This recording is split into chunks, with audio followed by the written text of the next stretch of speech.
But I mean, hey, maybe DJ Lagway plays I in. was about to say If the DJ Lagway's playing, effect. Yeah. I mean, and just a perfect transition. So spring practice has started, and Billy Napier came and gave his interview before they actually started practicing, and he just gave a list straight up of players who are injured and what they're dealing with. And there were 2 injury concerns with DJ Lagway. One, the leg still from when he got hurt against Georgia, the hamstring, right? Yeah, hamstring. The hamstring. And then another one dealing with his shoulder. And that injury with the shoulder is really where people are starting to question, okay, when did this injury take place? How did it happen? And why didn't we know about it? I mean, what are your thoughts on the injury? Yeah, certainly was something that caught a lot of attention when the Gators started off spring ball, because like you said, it wasn't really something that we had heard about or knew was going to be an issue heading into spring ball. I believe DJ did have some sort of shoulder injury last fall in camp, I believe. Yeah. It was, I can't remember who it was that reported it. I think it was like, I can't remember who it was. I saw it tweeted, but he did hear of a Lagway shoulder injury going into the season. Yeah. So that, that's certainly probably, I guess the thing that's a little concerning to me here is that whatever it was, it seems that it's probably been aggravated or something, right? It didn't look like his shoulder was limiting him at all this year. I mean, no. We saw kind of a different DJ Lagway when he came back after the Georgia game in terms of his mobility, but I don't think at any point it looked like he was, not getting enough power out of his throws or anything like that, or the accuracy took a hit. So, we'll see. I mean, I'm not concerned in the sense that like he wouldn't be dressing and doing anything if it was that serious. But at the same time, just how vague they've been is a little concerning to me. Yeah.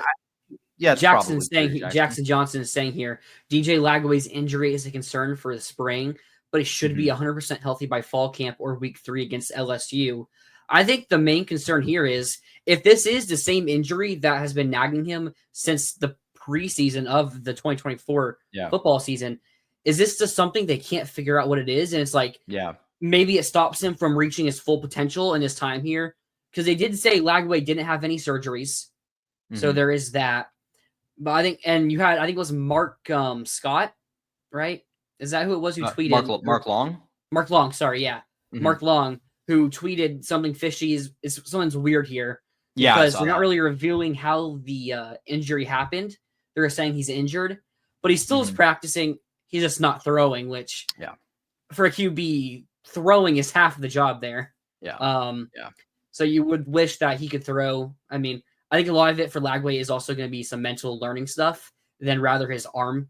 I mean, we know he has all the arm talent in the world, so you can say what he needs to practice on that. But if it is something that just isn't going to stop him from playing, and I mean, if he's playing like he did at the end of last year, we're playing like a top 15, top maybe 10 team in the country. But it's just something that could stop him from being that much better.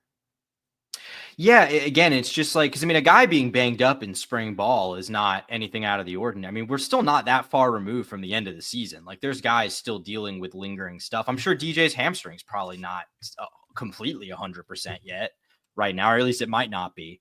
But again, it's just like, what happened? Was it a tweak? Did something happen between now and the end of the season? Was he playing, through shoulder pain or something along those lines during the season? I mean, again, it certainly didn't look like it. I don't know. It's just, I think what you kind of articulated is like the worst case scenario here. It's kind of what everyone's afraid of, is like, what if this is something lingering that they can't quite figure out how to get to go away? I mean, I don't think there's any reason right now to believe that's what's happening, but I agree, until we get a little bit more clarity and transparency from the staff on what exactly is going on there, it's going to be a concern. I mean, he's the face of this entire operation. It all kind of rests on DJ's shoulders here. So, wow, didn't even mean it that way, but I guess it does literally all rest on DJ's shoulders here. Oh, wow, yeah. I think another thing that's going along with the Lagway injury is some of the injuries to other players. I mean, you're looking at Jamari Lyons, who was injured in last fall. He did start practicing. There has been footage of Jamari Lyons practicing, and I think he's good to go. I think a lot of what's happening is fans just being a little too concerned. I mean, we probably had one of our worst injury seasons Yeah. I mean, in my time of being a fan, I mean, you don't want to count when we had players suspended back in 2017 or 2016. It was 2017, right? 17. So I don't really count that, but I can't really think or recall of a time where Florida had that many big injuries happen to them in the same year. 2013 is the one that comes to mind. It was comical in 2013. Like the entire defense got hurt, the starter and backup quarterback got hurt. It was rough. Yeah, right there. I mean, really, this is the kind of point where you're making. Even if he's 95% healthy, he will still be lethal. I mean, that's what we kind of think is really going to happen there. And I feel like if Florida was playing Long Island tomorrow, I'm not sure they would be holding DJ out. I mean, I'm not saying that because I know anything. You're going to be overly cautious with a guy like DJ Lagway if he's got anything going on at all in the spring. I never thought about that. Like if we were playing the season today, because he's not throwing the ball right now. Yeah. Or I don't know when he will be. I mean, I'm hoping by the time we get to the spring game, he does play because he just adds so much more excitement. I mean, it's going to be cool seeing everybody else, the transfers of freshmen, which we'll get onto later, and, new QBs and everything will be cool.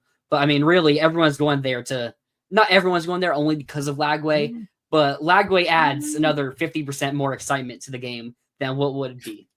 Conservatively 50%, yeah. Yeah, I mean, I would probably still go if Lagway wasn't playing, but Lagway's playing makes me just that much more excited. Yeah, absolutely. Yeah, I mean, I think we'll just see how it progresses. I mean, I think if he's throwing in the spring game and he's a full part, I mean, obviously, like QBs are non-contact in the spring game anyway. Assuming that if he's playing like he normally would be, I would say at that point, I'm not really concerned.